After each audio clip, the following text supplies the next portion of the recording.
Gerbiamas pirmininkė, mėly kolegos, svečiai ir visi geros valios žmonės, kurie mūsų klausosi.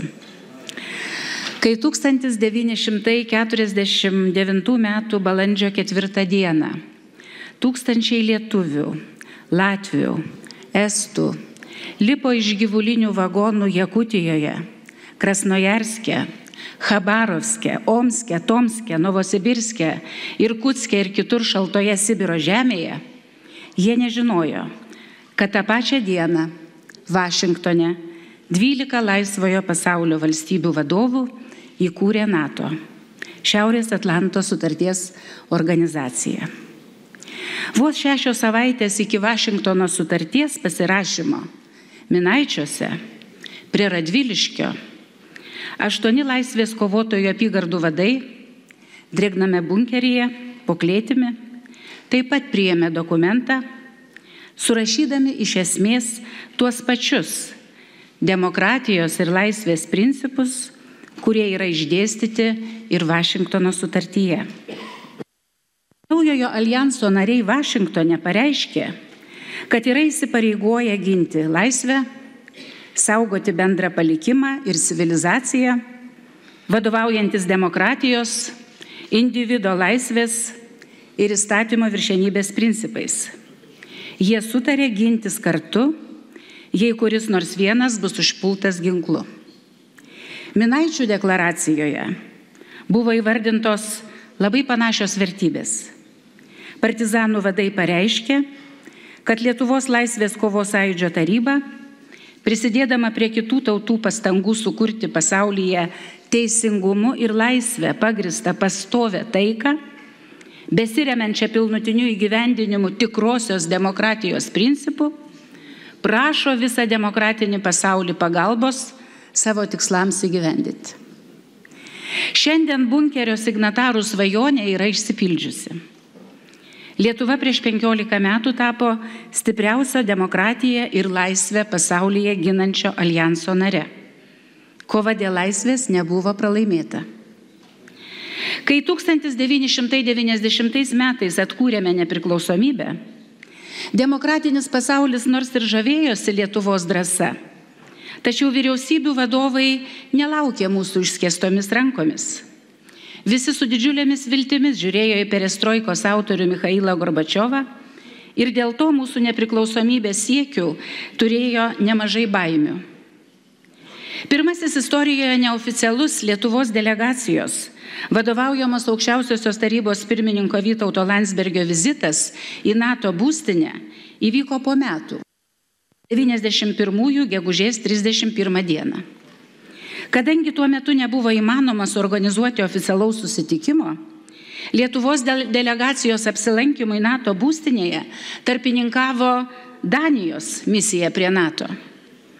Generaliniu sekretoriumi tuo metu buvo šviesios atminties iškilus vokiečių politikas Manfred Wörner. Lietuvojegi tuo metu sovietinė armija buvo užgrobusi televizijos ir radijo pastatą bei televizijos bokštą. Platus Lietuvos tarptautinis pripažinimas atėjo tik po 3 mėnesių, žlugus pučui Maskvoje. Manęs dažnai klausia, kur nors Ukrainoje ar Sakartvele, kaip mums pavyko įstoti į NATO. Atsakydama jiems visada pabrėžiu vieno dokumento svarbą. Tai 93 metų spalio 5 dienos 9 politinių partijų pasiektas susitarimas ir pasirašytas kreipimasis į prezidentą Algirdą Brazauską dėl Lietuvos integravimosi į NATO. Toks susitarimas, kurį pasiekė labai aršiai viena kitą kritikuojančios vidaus politikoje partijos, buvo svarbus lūžis kelyje į NATO. Svarbiausia, kad dėl tokio susitarimo svarbos pavyko įtikinti valdančiąją LDDP, buvusią komunistų partiją. Šis susitarimas vėliau buvo svarbiu argumentu NATO narėms, o ir vidaus politikoje stabdė Rusijos bandymus blokuoti integracijos procesą per naujai iškylančias politinės jėgas, per bandymus organizuoti referendumą. Dar vienas kertinis akmuo narystėje NATO buvo padėtas 96-aisiais, kai tuoj po Seimo rinkimų buvo priimtas naujas nacionalinio saugumo pagrindų įstatymas. Didžiausią darbą čia nuveikė signataras, o vėliau krašto apsaugos ministras Česlovas Stankevičius. Įstatymas, iki šiol vadinamas Mažąja konstitucija, tapo mūsų kelio į NATO pamatiniu dokumentu. Man labai įstrigo mano pirmasis gyvenime vizitas į NATO būstinę Briuselyje 97-aisiais. Skrisdama galvojau, kad man turėtų pavykti jiems viską išaiškinti, kodėl mus į NATO turi priimti nedelsiant. Juk mūsų tauta tiek kentėjo, jau vien dėl to mes nusipelnėme narystės tuoj pat. Pasitaikė proga visą tai išsakyti per pietus NATO tarnaujančiam karininkui iš Italijos. Jis klausėsi manęs atidžiai ir kiek pagalvoja sako, o kodėl jūs manote, kad amerikiečių, italų ar britų motinos turėtų norėti leisti savo sūnus žūti dėl jūsų žemės, kai jūs patys savo gynybai te išleidžiate tik tiek, kad vos užtenka vienai porai batų, vienam kariui per metus. Deja, bet po Vytauto Petkevičiaus vadovavimo NSGK tuomet taip ir buvo. Man tai buvo supratimo apie gynybą, apie NATO, apie atsakomybę ir solidarumo pamoka ir pradžia. Kai 99 metais Lenkija, Čekija ir Vengrija tapo NATO narėmis, o mes likome nepakviesti, reikėjo naujos energijos tam, kad plėtros traukinys nenuvažiuotų be mūsų. Tiek krašto apsaugos, tiek užsienio reikalų ministerijoms narystės NATO siekis buvo didžiausias prioritetas. Rūpėjo, kad savo vaidmenį suvaidintume ir parlamentinėme lygmenyje.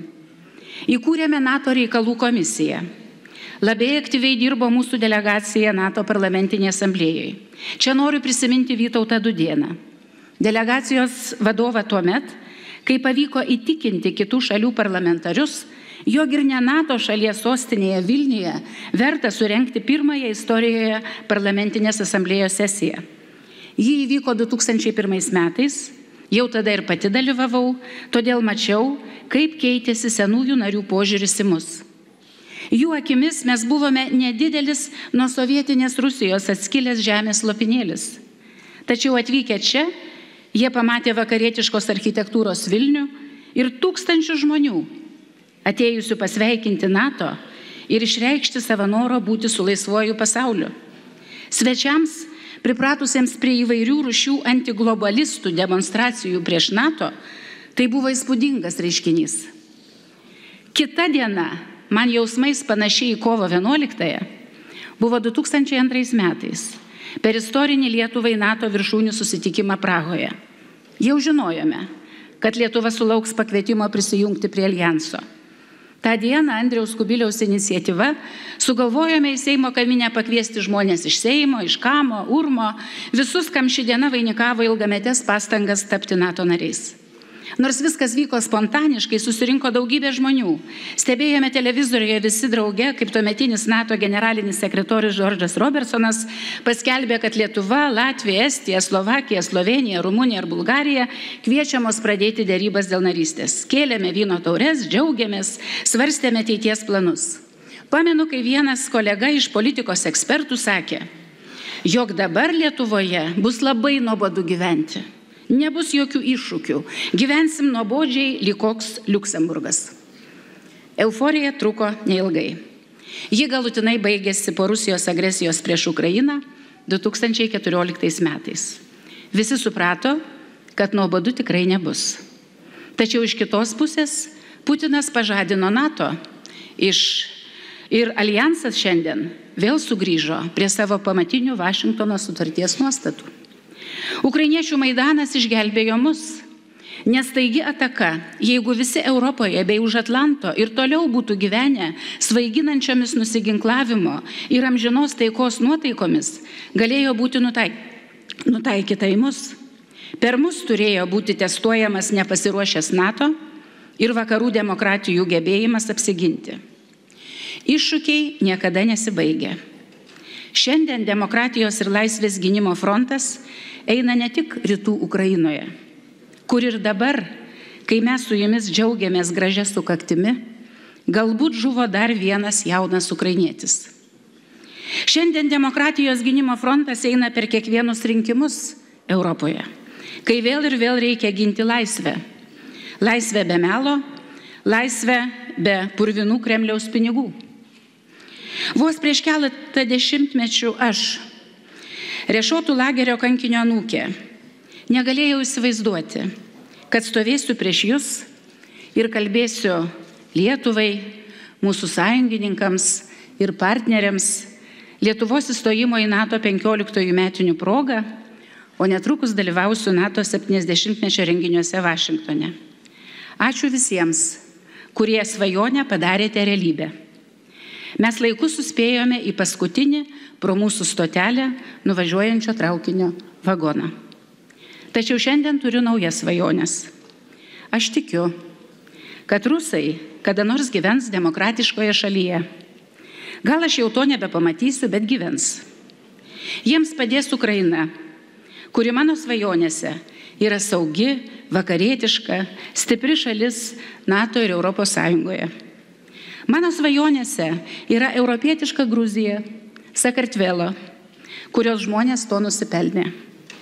Sunkiai, bet įsivaizduoju atvirus kelius draugystei su kaimynais baltarusiais, jei šios šalies dabartinis vadovas vieną rytą nubus su mintimis apie atvirą Europai Baltarusiją, o jos žmonės suvoks, kaip svarbu išsaugoti jų šalį Europos žemėlapyje. Mano svajonėse stiprus ir nepajudinamas ryšys per Atlantą, kurios stiprybei tereikia suprasti, jo grėsmės visiems tos pačios. Mano svajonėse ir mano Lietuva, į kurią tikrai sugrįž solidi, atsakomybė ir išmanimų pagrįsta politikoje, ir kurioje Vašingtono sutarties bei Minaičių deklaracijos pagrindiniai laisvės principai bus kiekvieno į šią salę darbui išrinkto žmogaus širdyje. Mes turime daug darbų, mes visada jų turėsime daug, nes istorija nesibaigia niekada. Tesaugo ir toliau mus aukščiausiojo globa. Ačiū.